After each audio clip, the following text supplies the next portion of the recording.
There is one thing that defines everyone over the course of these early years of this new century. That thing is the 911 attack. Everyone in government in every field of endeavor the world over is defined by their position on this event. It is not necessary to know the truth. It is only necessary to know the extent of the lies in order to define any leader in any position anywhere in the world. By what they have said and by what they have not said, one can accurately judge who is an enemy of the peoples of the world. One can accurately determine who is a tool of the psychopaths or one of them. Think about what you allow yourself to know. Think about what you pass by, ignore, deny, and defend that defines you. It defines the degree of your personal courage, your relationship to the truth, your values, your principles, and what you will pass on to your children and everyone you meet. It tells you, in that place where your conscience must once have lived, whether you are a hypocrite and a fool, or whether something greater still lives within you. 19 men pass through airport security. 11 of them are stopped and questioned, but then allowed to board. Several large passenger planes wind up hijacked and flown at high speed into enormous buildings. None of these men had shown previous capacity to accomplish this feat. These men were armed with box cutters.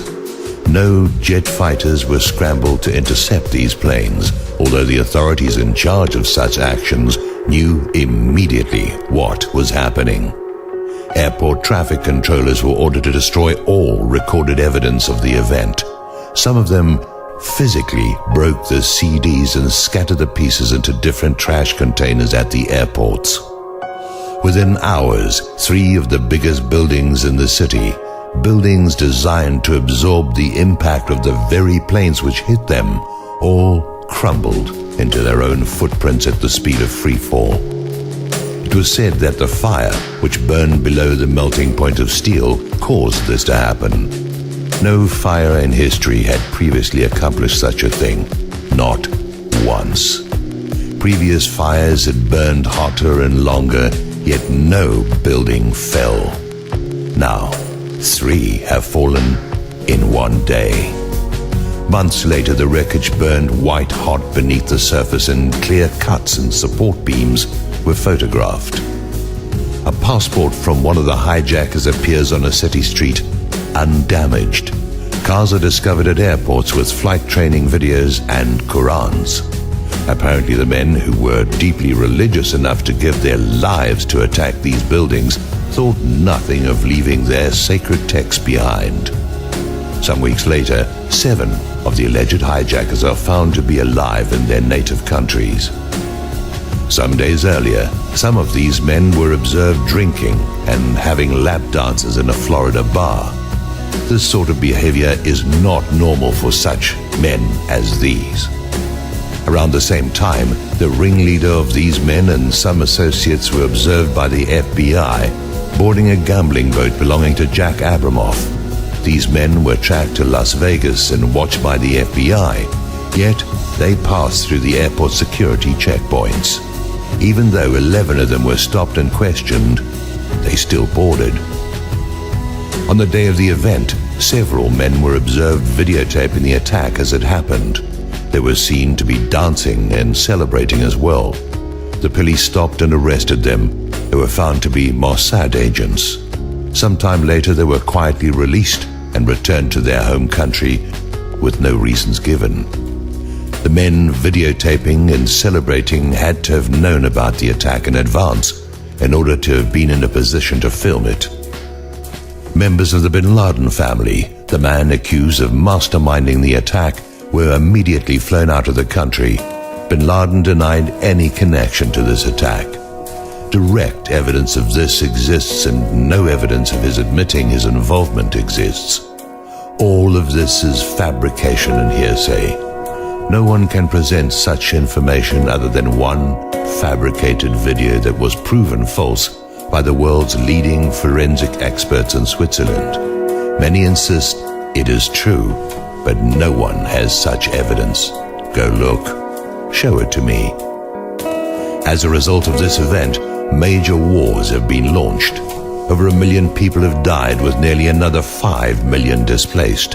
An investigation was launched into the event against the wishes of the president and vice president and rubber-stamped with pre-dawn conclusions, even though the evidence did not support these conclusions. The wreckage was gathered together and shipped overseas. No one was allowed to investigate it. In every event in New York City, in a Pennsylvania field, at the Pentagon, all of the evidence is contradictory.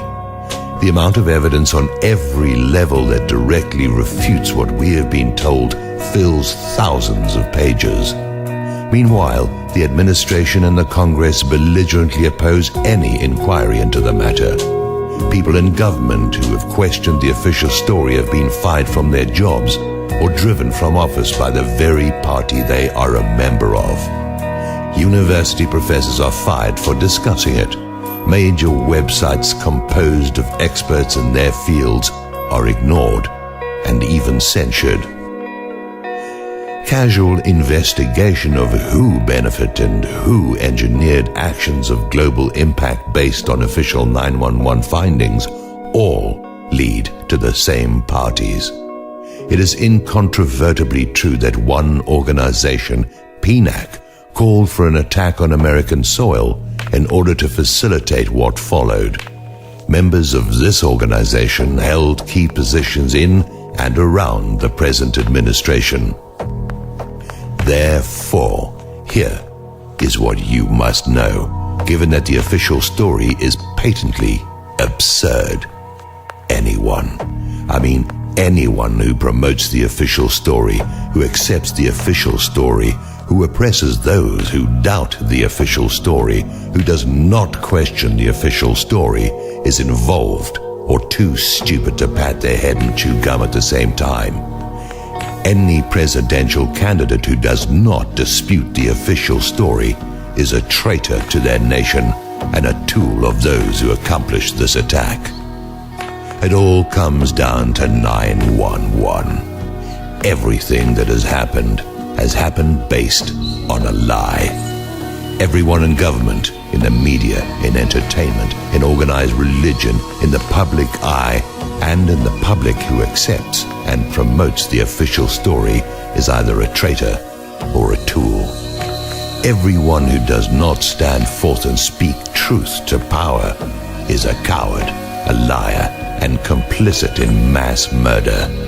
Everyone, everywhere can be measured according to this litmus test.